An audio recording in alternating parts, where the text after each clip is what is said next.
요한계시록 3장 14절부터 22절까지 말씀 같이 읽습니다. 요한계시록 3장 14절부터 22절입니다. 라오디게아 교회의 사자에게 편지하기를 아멘이시요 충성되고 참된 증인이시요 하나님의 창조의 근본이시니가 가라사대 내가 내 행위를 아노니 내가 차지도 아니하고 더욱지도 아니하도다. 내가 차든지 더욱든지 하기를 원하노라. 내가 이같이 미지근하여 더욱지도 아니하고 차지도 아니하니 내 입에서 너를 토하여 내치리라. 내가 말하기를 나는 부자라 부요하여 부족한 것이 없다 하나 내 곤고한 것과 가련한 것과 가난한 것과 눈먼 것과 벌거벗은 것을 알지 못하도다. 내가 너를 권하노니 내게서 불로 연단한 금을 사서 부요하게 하고 흰옷을 사서 입어 벌거벗은 수치를 보이지 않게 하고 안약을 사서 눈에 발라 보게 하라. 물은 내가 사랑하는 자를 책망하여 징계하노니 그러므로 내가 열심을 내라 회개하라. 볼지어다 내가 문 밖에 서서 두드리노니 누구든지 내 음성을 듣고 문을 열면 내가 그에게로 들어가 그로 더불어 먹고 그는 나로 더불어 먹으리라. 이기는 그에게는 내가 내 보좌에 함께 앉게 하여 주기를 내가 이기고 아버지 보좌에 함께 앉은 것과 같이 하리라. 귀 있는 자는 성령이 교회들에게 하시는 말씀을 들을지어다. 아멘. 3장 19절에 보면 무릇 내가 사랑하는 자를 책망하여 징계하노니 그러므로 내가 열심을 내라 회개하라. 사랑하는 자를 책망하여서 징계한다고 그렇게 말씀합니다. 이 세상 사람들 또 믿는 사람들 세상 사람들이 가지고 있는 사랑이라는 단어의 뜻 개념과 하나님께서 가지고 계신 사랑이라는 단어나 개념의 뜻이 사실은 굉장히 많이 다릅니다. 그래서 사람들은 일반적인 믿는 사람이건 세상 사람들이건 하나님에게서 자기들이 생각하는 사랑을 구합니다. 자신들의 방식의 사랑, 자신들이 생각하는 사랑. 일반적으로 사람들이 생각하는 사랑은 뭐냐 하면 내가 원하는 것을 상대방이 다 해주는 것이 사랑이라고 생각합니다. 내가 먹고 싶은 것, 가지고 싶은 것, 손에 쥐고 싶은 것 다 해주는 것이 사랑이라고 생각하고 또 많은 사람들의 가치관 속에서 그것이 사랑의 개념이 된 지는 오래됐고 믿는 사람들도 세상 속에서 오래 살아오다 보니 사랑의 개념이나 뜻이 세상 사람들이 가지고 있는 기대, 세상 사람들이 가지고 있는 생각 이것이 사랑의 뜻, 사랑의 내용이 되어져 버린 경우가 많습니다. 그런데 주님의 사랑은 말씀에 근거한 사랑이고 그래서 책망 19절에 보면 사랑하는 자를 책망하여 징계하노니 주님께서 책망하여 징계한다. 이게 성경 하나님의 사랑의 방식에는 책망과 징계라는 것은 가장 큰 사랑의 표현 중에 하나입니다. 하나님의 사랑의 방법과 내용에서 가장 큰 사랑 중에 하나는 하나님의 책망과 징계입니다.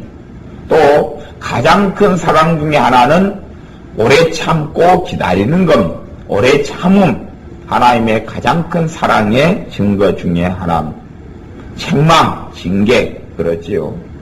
많은 부모들이 자식들이 원하는 것을 다 해주는 것이 사랑인 줄 알고 또한 그렇게 누리고 받고 살아가는 자식들도 부모가 자식들에게 만난 것 사주고 용돈 많이 주고 재미나게 놀아주고 많은 것을 누리게 하면 자식들은 생각하기를 부모가 나를 사랑하는구나 그렇게 생각합니다.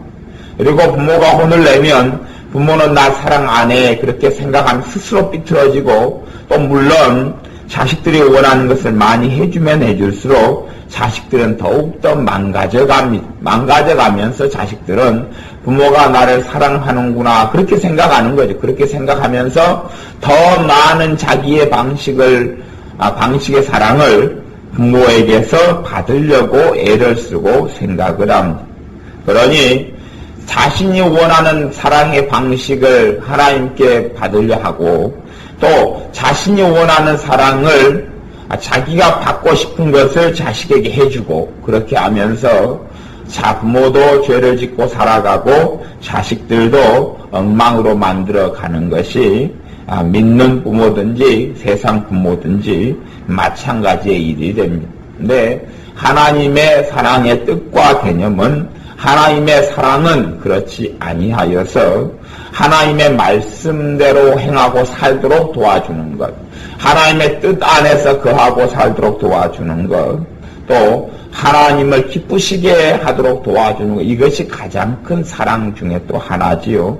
그러니 바른 사랑, 그런 의미에서 하나님께서 라오디게아 교회나 또한 지금의 교회를 사랑하시기 때문에 책망하여 징계하는 것은 당연한 사실입니다. 하나님께서는 지금의 교회를 사랑 안 하신다면, 지금의 잘못 가는 교회라면, 내가 잘못 믿고 산다면 나를 책망하여 징계 안 하실 것이고 나를 사랑 안 하신다면, 그리고 라오디게아 교회에 말씀하신 대로 지금의 내가 잘못 갈 때 나를 정말 사랑하신다면 나를 책망하여 징계하실 겁니다. 현대 교회가 자기 멋대로 살아가면, 현대에 믿는 사람들이 자기 마음대로 멋대로 살아가는 요지경 속에서 하나님께서 현대 교회를 사랑하신다면 현대 교회를 책망하고 징계하시게 됩니다. 그래서 제가 현대 교회에게는 앞으로 하나님의 사랑의 역사 중에 하나인 환난과 핍박이 반드시 있을 수밖에 없다. 그렇게 이야기하는 것은 하나님의 사랑의 방식을 하나님 말씀을 통하여 알고 깨우치기 때문에 그렇습니다. 마찬가지로 우리의 삶 가운데서도 내 삶에 바른 행함이 없고 내 삶에 바른 삶의 열매가 없다면 주님께서 내게도 주시는 것이 책망과 징계라는 것은 당연한 일이 될 것입니다. 물론 어떤 사람이 자기 멋대로 살아가는데 주님이 책망도 안 하고 징계도 안 할 수 있습니다. 그러면 알 수가 있습니다. 징계가 없으면 사생자다 그렇게 말씀합니다. 하나님의 자식이 아니기 때문에 징계가 없다. 그래서 이미 양심이 화인 맞아버리고 주님께서 복음에 있어 파선해버린 사람들, 복음에 있어 파선해버리고 버림을 받은 사람들, 또 주님을 배신하고 부인한 사람들, 이런 사람들은 책망이나 징계가 없습니다. 그런 사람들은 주님께로부터 오는 책망이나 징계가 없습니다. 왜냐 그러면 이미 다 주님과의 관계가 끝장이 났기 때문에 그렇습니다. 그러니 히브리서 말씀이나 요한계시록 3장 라오디게아 교회에 주시는 말씀이나 동일하게 하나님의 사랑하는 자녀에게 있어서 책망과 징계가 주어지는 겁니다. 우리도 그러잖아요. 남의 자식이 도둑질하고 남의 자식이 못된 말을 해요. 길 지나가다가 남의 자식이 못된 말 하는 걸 들어요. 근데 우리가 뭐 관여를 크게 합니까? 안 합니까? 안 하지요. 괜히 못된 말하는 남의 자식이 관여했다가 무슨 봉변을 당하려고 내가 아무런 권리도 없고 이유도 없는 남의 자식에게 내가 회초리를 들 수는 없는 겁니다. 그냥 말은 한마디 따끔하게 어른으로서 못된 말을 쓰지 말아라 한마디 하고 지나가면 지나갔지 아이를 바로 잡은 그런 마음도 없고 그런 권리도 없고 권한도 없고 그렇게 되지 않는 거지요. 그런데 내 자녀가 못된 말을 하고 못된 행동을 합니다. 부모로서 그걸 방치하고 바로잡지 않는다면 하나님 앞에서 나는 자식을 사랑하지 않는 것이 되는 것이지요. 마찬가지로 우리의 삶 속에 잘못이 있고 문제가 있을 때 되면 또한 그것이 한순간에 어떤 실수라면 몰라도 실수가 아니라 고질적인 잘못과 문제라면 하나님께서는 책망하여 징계하실 수밖에 없습니다. 하나님께서 나를 사랑하신다면. 그러니 물론 내가 사랑하는 자를 책망하여 징계하노니 그러므로 내가 열심을 내라 회개하라. 하나님께서 라오디게아 교회를 사랑하셨기 때문에 책망하여 징계한다고 말씀하는 겁니다. 라오디게아 교회는 15절에 보면 내가 내 행위를 아노니 내가 차지도 아니하고 더웁지도 아니하도다. 내가 차든지 더욱든지 하기를 원하노라.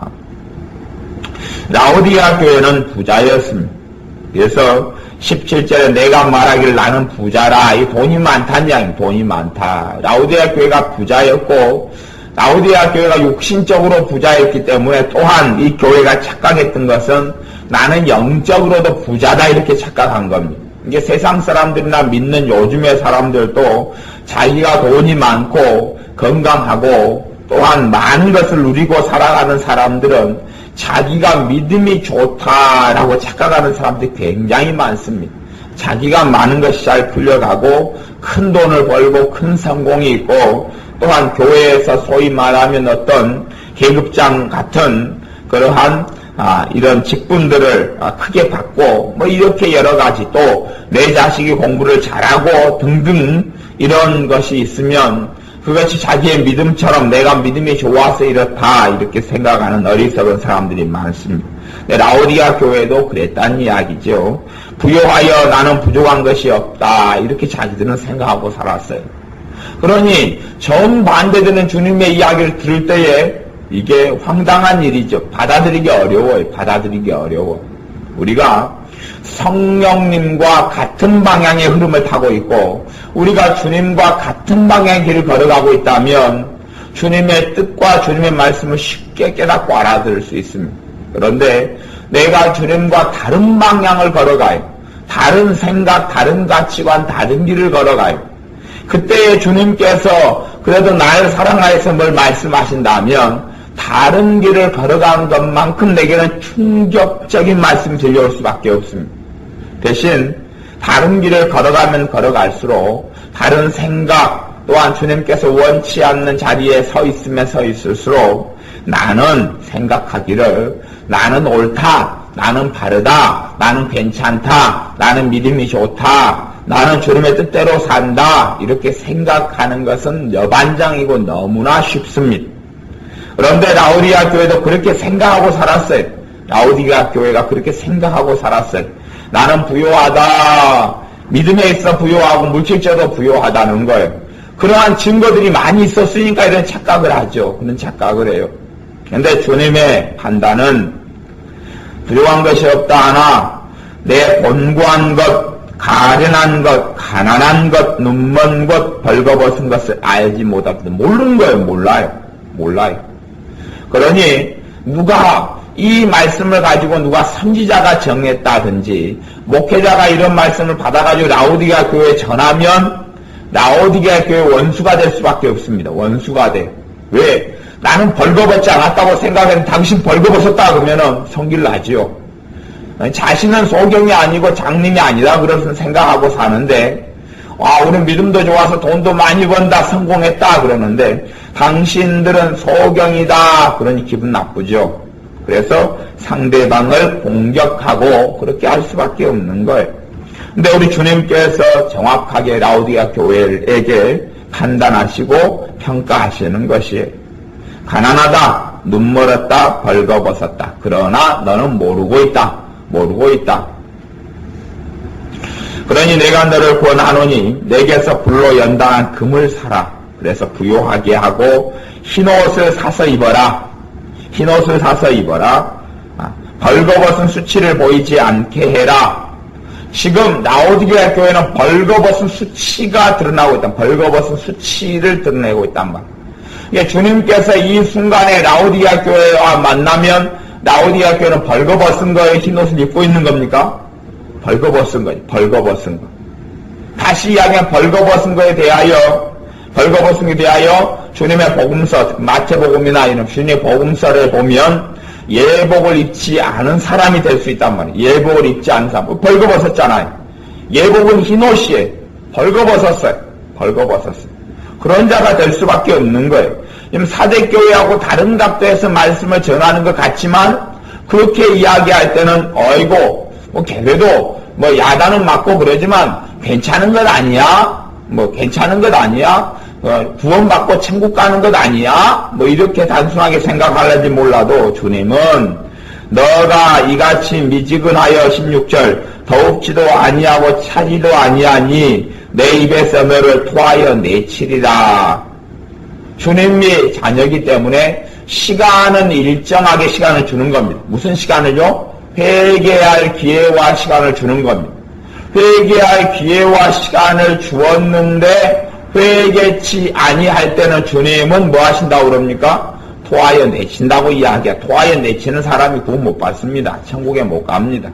영생 못 얻습니다. 주님이 시간을 줄 뿐이에요. 시간을 줄 뿐이에요. 그래서 내가 열심을 내라 회개하라 이렇게 회개하라. 주님께서는 20절에 보면 라오디게아 교회와 함께 하시고 계신 것이 아닙니다. 20절에 보면 라오디게아 교회에 함께 합니까? 밖에 있습니까? 밖에 있습니다. 신학적으로 사람들이 맨날 예수님을 영접했으니까 예수님 내 안에 계신다 말할지 몰라도 라오디게아 교회 같은 삶을 사람들과는 주님이 함께하고 계시지가 않습니다. 함께하고 계시지 않아요. 그래서 20절에 볼지어다 내가 문 밖에 서서 두드린다 그렇게 말씀하지 내가 지금 너와 더불어 먹고 살고 있다 그렇게 말씀하는 게 아니에요. 라오디게아 교회의 문 밖에 라오디게아 교회의 그 사람 밖에 그 사람의 마음문 밖에 이 문은 다 마음문이다 최소한 그렇게 신학자들이 해석하는 건 동의합니다. 라오디게아 교회의 문 밖에서 서서 주님께서 두드리고 있다 이렇게 말씀하는 거예요. 그런데 이 두드리고 있는 주님의 음성을 듣고 문을 열면 문을 열었다는 이야기가 무슨 뜻이냐? 그것이 19절에 있는 뜻이에요. 열심을 내라 회개하라. 듣고 열심을 내라 회개하라. 이것을 회개하고 그 다음에 안약을 사서 바르고 흰옷을 사서 입고 이런 사람들이 듣고 문을 열었다. 그렇게 해석이 되는 거예요. 내 음성을 듣고 문을 열면 그것이 예수님 마음문을 열면 내 안에 들어와 주십시오. 이게 문을 여는 게 아니에요. 이게 문을 여는 게 아니에요. 그것도 문을 여는 것이 될 수 있겠습니다만은 주님의 그래도 말씀 안에 주님의 십자가 의지에서 죄인됨을 깨닫고 아는 사람들에게 일정한 부분은 진리가 됩니다만은 그게 절대 진리는 되지 않습니다. 여기서 본질적으로 내 음성을 듣고 문을 열면 그렇게 이야기하는 것은 회개하는 것을 이야기합니다. 열심을 내는 것을 이야기합니다. 안약을 사서 눈에 발라서 보게 하는 걸 이야기합니다. 흰 옷을 사서 입어서 벌거벗은 수치를 가리는 것을 이야기합니다. 불로 연단한 금을 사서 부요하게 되는 것을, 부요케 되는 것을 이야기합니다. 그렇게 되는 것이 문을 열면 그렇게 되는 거예요. 그러지 입만 살아가지고 벌거벗은 수치가 그대로 있고 눈먼 것, 가난한 것, 가련한 것, 벌거벗은 것, 공부한 것 그대로 있으면서 나는 주님을 문을 열었다 그렇게 이야기하는 거 아닙니다. 절대 그렇게 되는 거 아니에요. 지금 이 라오디게아 교회의 상태는 주님께서 문 밖에 서서 계시는 상태예요. 문 밖에 서서 계시는 상태. 그래서 요한계시록 3장 20절의 말씀은 전도할 때 쓰는 말씀으로 되어버려요. 전도할 때 쓰는 말씀. 본질적으로 전도할 때 쓰는 말씀이 아니고 교회 가운데 라오디게아 교회에 같이 토하여 내치는 직전의 상태가 된 사람들에게 주는 말씀이에요. 라오디게아 교회는 전반적으로 다 그렇게 되어버렸어요. 전반적으로 다 그렇게 되어버렸어요. 심지어 어떤 면에서는 라오디게아 교회는 사대교회보다 더 절망적일 수가 있어요. 사대교회는 흰옷을 입은 사람이 몇 명은 있었다 그랬어요. 그렇지요? 몇 명은 있었다 그랬어요. 그런데 라오디게아 교회는 그런 이야기가 없습니다. 라오디게아 교회는 그런 말이 없어요. 라오디게아 교회는 전반적으로 라오디게아 교회 자체 그 모든 믿는 사람을 토탈해서 도하여 내치리라 그렇게 말씀하는 거예요. 그런데 사대교회보다 더 극단적인 절망이 있고 극단적인 이런 문제가 있고 죄가 가득한 교회가 라오디게아 교회가 되는 거예요. 주님은 라오디게아 교회가 내가 그에게로 들어가 그로 더불어 먹고 그는 나로 더불어 먹으리라. 이건 라오디게아 교회가 열심을 내고 회개하고 주님께로부터 안약을 사서 눈에 바르고 또한 옷을 사서 수치를 가리워서 입고 이렇게 된 연후에야 함께 먹고 마시고 살아준다고 말씀하는 거예요. 지금 주님께서는 라오디게아 교회와 함께 먹고 마시고 살아주지 않습니다. 지금 라오디게아 교회하고는 먹고 마시고 살아주지 않아요. 그리고 말씀하시는 것은 회개하라, 열심을 내라. 내 행위가 지금 악하다. 내 행위가 차지도 않고 더럽지도 아니하다. 너가 차든지 더럽든지 하라. 이렇게 말씀하고 있는 거지. 라오디게아 교회와 함께 먹고 마셔주고 사는 게 아닙니다. 그러니 많은 믿는 사람들이 자기 멋대로 살아가면서 주님이 나와 함께 하시지요. 그렇게 생각하고 믿는데 하나님의 말씀, 이 요한계시록 라오디게아 교회에 하시는 말씀과 정확하게 대면하여 대지를 신문하여 보면 그 거짓말입니다. 그 거짓말이에요. 그러니 사람들이 일부의 성경 구절을 가지고 전체를 해석하는 이런 신학을 만드는 것은 정말 무서운 겁니다. 그래서 신학은 부분적인 것이고 신학을 부분적으로 사용할 때는 문제가 없는데 신학 몇 구절을 가지고 전체로 덮어버리는 이 영적인 것은 성령님의 역사하심을 통해서만 그만큼 밖에는 진리가 보이지 않습니다. 그 사람의 믿음의 성장과 성숙, 그 사람의 주님을 알아가는 것, 성령님께서 진리의 눈을 열어주시는 것, 밖에는 진리가 보이지 않기 때문에 진리가 말로 표현되지 못하는 것이 많아요. 말로 표현을 하게 될 때부터 진리가 아닌 것들이 많아요. 사랑이 있어요. 사랑이 무엇이냐 물을 때 사랑을 개념정의 할 때부터 틀려져 버리는 게 많아요. 사랑은 이것이다 그래 보면 사실 틀린 게 많아요. 그냥 사랑은 사랑이다 갈 때가 문제가 없지, 사랑은 어떤 특성을 가지고 있다 그럴 때는 성경적인 특성을 가지고 있다 그럴 때는 문제가 없는데 사랑은 이만약시하다 그렇게 이야기해버리면 이제 틀린 것이 돼버려요. 왜? 그 사랑의 부분은 될 수 있지만 사랑의 전체를 말하지 못하기 때문에 그러는 것처럼 신학이라는 것이 몇 구절 성경의 일정한 부분 또한 수십 구절에서 어떤 신학이 나올 수는 있는데 그것이 성경 전체를 해석하는 잣대로 만들어버리면 그것같이 어리석고 무지몽매하고 악한 것이 없어요. 신학적으로 신학의 잣대를 가지고 있으면 라오디게아 교회에 주시는 예수님께서 신이 하신 말씀인데 신학의 잣대로 예수님 이단으로 만들어버려요. 이게 지금 주님이 하신 말씀이니까 아무도 시비 안 걸지만 이게 신학자가고 목회자가 했다 그러면은 지금의 신학은 예수님 이단이 되는 거예요. 희한하지 않아요? 지금의 신학을 잣대 들이대면 사도 바울이 이단이 되는 거예요. 베드로가 이단이 되는 거예요. 왜? 주님이 그러니까 주님한테 주님 왜 그렇게 말씀하십니까? 지금 주님은 신학적으로 잘못된 걸 이야기하고 계십니다. 성경적으로 주님은 잘못된 걸 이야기하고 계십니다. 뭐 그딴 식으로 나가는 거죠. 주님에게.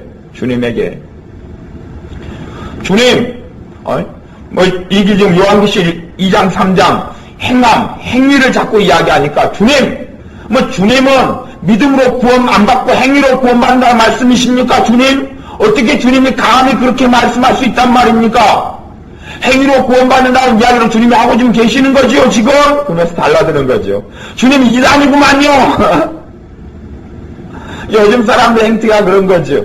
주님이 주님을 이단 만들다니요. 요한계시록 7교회 자꾸 행위를 이야기하니까 이 주님이 한 이야기인데 주님의 이야기에 대해서 주님한테 대드는 거죠. 요즘 신학은 다 그렇게 대드는 거예요. 주님이 감히 구원을 행위로 받는다고 하다니요. 그런 이야기입니까? 지금 그러면서 빅대를 서고 달라드는 거죠. 참 미안하죠. 미친 이야기지요. 주님이 행위를 이야기하는 거예요. 근다고 행위로 구원받는다 그렇게 가진 않아요. 하지만 주님은 계속적으로 너 행위가 있어야 한다고 말씀하는 거예요. 거기에 토 달고 신학적으로 어째고 할 문제가 아니에요. 주님이 만군의 주님이고 만주의 주님이신 주님이 그걸 요구한다는데 신학적으로 주님 무슨 의미예요 그것이? 왜 주님은 그딴 식으로 말씀을 하셔요? 잘못된 것을 전파하면 어떻게 합니까 주님? 그딴 식으로 많은 사람이 주님 말씀 듣고 행위로 구원받는다고 믿으면 어떻게 하려고 그런 이상한 궤변을 주님 주장합니까? 그렇고 이제 많은 사람들이 접근하고 나가기 쉬운데 정말 미친 일이에요. 라오디게아 교회 말씀은 주님 예수님을 영접하는 사람은 신학적으로 예수의 마음속에 계시는데 왜 교회 라오디게아 교회 같이 멋대로 산다고 해도 주님이 안에 계시지 않고 밖에 있다고 이야기하는 이 궤변 사설을 이단 사설을 주님은 왜 전파합니까? 왜 그런 이단 사설적으로 요한에게 나타나셔서 말씀하는 겁니까? 예수님 물러거라! 그렇게 지금의 교회는 이야기하는 거예요. 지금의 교회는 그렇게 이야기해요. 그러니 지금의 교회가 주님을 이단 만들고 주님을 잘못된 분으로 만들고, 왜냐하면 자기들의 이성으로 뭘 이해하려고 하니까 성령님의 제대로 역사로만 하나님 말씀과 진리가 이해되는데 자신들의 이성으로 진리를 이해하고 자신들의 이성과 논리의 결과로 만들어내는 게 신학이고, 그걸 통하여서 그게 신학이 다 틀린 건 아니고 야 부분이라고 이야기하는 부분이라고 이야기하는 거예요. 그런데 하나님의 말씀을 그 하나만 부분을 가지고 모든 걸 자로재니까 주님의 말씀이 안 맞는 거죠. 주님이 이단이 되는 거죠. 우리 명백한 주님의 말씀에 비추어서 이런 신학이 안 맞는 구절이 생기면 그것이 자로, 그것이 성경적인 잘못이라는 게 아니라 하나님의 말씀과 말씀은 서로 사람 몸에 지체가 있듯이 팔과 다리가 팔을 다리로 만들려고 그러고 다리를 팔로 만드는 게 아니란 말이에요. 이 말씀과 이 말씀이 조화를 이루고 상호 보완을 해가지고 이 사람의 살아있는 유기체를 만들고 교회를 만들고 진리의 말씀이 되는 것처럼 그렇게 되는 관계에 있다는 것을 알아야 돼요. 몸이, 살이, 세포가 통하고 피가 통하고 기관과 기관이 통하고 그렇게 되는 것처럼 하나님 말씀도 그렇게 되는 이 살아있는 생명이 있는 것을 알아야 되는데, 하나이가 팔이다 보면 모든 걸 다 팔로 만들어 보려고 해요. 야고보스가 팔이다, 빌립보스도 팔로 만들고 에베소도 팔로 만들려고 그래. 제가 지금 어려운 비유를 하고 있는 것 같은데 여러분이 그런 비유를 잘 알아먹어야 합니다. 그러니 우리 주님께서는 지금 라오디게아 교회에 너희 밖에 있다, 나는 지금 그렇게 말씀하는 거예요. 밖에 있다. 신학적으로 예수님이 안에 계시지 않습니까? 그 신학이고, 우리 주님이 지금 친히 라오디게아 교회에 대해서 그렇게 말씀하고 있는데 그게 토달 게 뭐 있어요? 그렇다는데 주님이 지금 그렇다는데 지금 뭐 하겠어요? 자기 멋대로 해석하지 말고 주님이 말씀하는 것이 진리예요. 주님이 말씀하는 것이, 주님이 그렇다고 이야기하는 거예요. 주님은 지금 라오디게아 교회에 지금 밖에 있다. 내가 지금 너희는 다 벌거벗고 있고 너는 수치를 당하고 나는 지금 문 밖에서 너희한테 두드리고 있다. 그렇게 말씀하는 거예요. 문 밖에서 지금 두드리고 있다. 너희가 내 음성과 문을 여는 그 행위들 앞에서 이야기했던 것처럼 이렇게 회개하고 열심을 내고 그 다음에 안약을 사서 눈에 바르고 벌거벗은 수치를 옷을 사서 가리고 금을 사서 부욕해 하고 이렇게 되는 것, 이렇게 하는 것이 음성을 듣고 문을 열면의 본질적인 거예요. 그럴 때에 내가 그에게로 들어가 라오디게아 교회, 라오디게아 교회 교인, 라오디게아 교회 성도인 너에게 내가 들어가서 너로 더불어 먹고 너는 나로 더불어 먹으리라. 내가 이를 때에야 비로소 너와 함께 해주고 너와 동거동락하리라. 너는 나로 더불어, 나는 너로 더불어 함께 살아가게 되리라. 21절에 이기는 그에게는 내가 내 보좌에 함께 앉게 하여 주겠다. 그렇게 말씀하면서 귀 있는 자는 성령이 교회들에게 하시는 말씀을 들을지어다. 성령 하나님께서 동일하게 이런 진리와 말씀으로 교회를 이끌어 가신다는 거예요. 성령님께서 각 교회의 마지막마다 우리 주님께서 뭐라고 말씀하시냐 그러면 성령님께서 너희에게 하실 말씀 너희는 들어야 한다. 그렇게 말씀하는 거예요. 각 교회마다 주님께서 하시고 싶은 진리를 전달하시면서 성령님께서 너희에게 하시는 말씀을 너희는 들어야 한다. 그렇게 각 교회마다 자꾸 반복하시는 거예요. 성령님께서 각 교회마다 이 영적인 실상으로 말씀하시는 거예요. 영적 실상으로. 근데 라오디게아 교회는 성령님께서 라오디게아 교회에 하시는 말씀을 들었던 교회에 못 들었던 교회입니까? 안 듣고 사는 교회. 그러니 안 듣고 사니 성령님은 너희가 소경이라. 그런데 라오디게아 교회는 우리는 소경 아니야 본다 그러고, 성령님은 너희는 벌거벗었다 그렇게 말하는데 안 들으니까 우리는 벌거벗지 않고 우리 흰옷을 입었다 그렇게 생각하고 사는 거예요. 성령님께서 하시는 말씀을 라오디게아 교회는 안 듣는 거예요. 사대교회도 마찬가지고 다 마찬가지예요. 귀 있는 자는 성령이 교회들이 하시는 말씀을 들을지어다 자꾸만 반복하는데, 성령님께서 내게 하신 음성, 성령님께서 교회에 하시는 말씀을 교회가 듣고 살아가지 않고 거부하고 거절하고 살아서 전혀 성령께서 하시는 말씀을 못 듣는 지경에 교회들이 이루어버린 거예요. 그러니 우리의 삶 가운데 내가 내 행위를 하노니 차지도 않고 더럽지도 않다, 이렇게 되어지지 말고 우리가 뜨거운 사람이 되어야 열심을 내어서 주님을 섬기는 사람, 열심을 내어 주님을 따르는 사람, 열심을 내어서 흰옷을 입고 영적인 부요함을, 진정한 부요함을 가진 사람, 주님을 기쁘게 하는 사람, 이런 사람이 되어져야, 영적인 소경이 아니라 영적 분별력을 가진 사람, 영적으로 듣고 보는 사람, 주님의 역사하심을 느끼고 체험하고 아는 사람, 주님의 인도하심을 아는 사람, 하나님의 뜻을 아는 사람, 하나님이 무엇을 기뻐하신지를 체험하는 사람, 이런 사람이 되어져서 하나님을 영화롭게 하는 삶을 살아야 합니다. 기도하겠습니다. 아버지 하나님, 우리가 성령님께서 우리를 이끌어 가시는 것, 성령님께서 우리 인도하시는 것을 듣고 깨닫고 아는 자녀들이 되게 하여 주옵소서. 이 라오디아 교회처럼 차지도 않고 더럽지도 아니하고 미지근하여 토하여 내치는 이런 교회가 아니라 주님 앞에 열심을 내어 주님을 사랑하고 열심을 내어 주님을 섬기며 열심을 내어 주님께 예배하며 열심을 내어 주님의 뜻을 이루는 그러한 자녀들로 살게 하여 주셔서 주님 앞에 섰을 때에 바르게 인정받는 자녀들로 있게 하여 주옵소서. 예수님의 이름으로 기도하옵나이다. 아멘. 기도하겠습니다.